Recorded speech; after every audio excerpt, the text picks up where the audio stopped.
নমস্কার বন্ধুরা, আমার পিছনে নিশ্চয়ই দেখতে পাচ্ছ কাশফুল।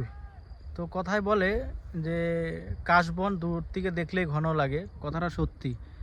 দেখুন, যত দূর থেকে দেখবেন কাশবন ঘনই লাগবে, কিন্তু সামনে আসলে পরে কিন্তু ঘন ঘন লাগে না, অনেক দূর দূর কাশফুল। যাই হোক, সামনেই পুজো, তো পুজোর আগে আগে কাশফুল দেখা যায়। মা আসছে, তার মার আগমনে দেখা যায় কাশফুল, তাই এই কাশফুলের বাগানের ভিডিওটা আপনাদের সামনে আমি তুলে ধরছি। দেখুন।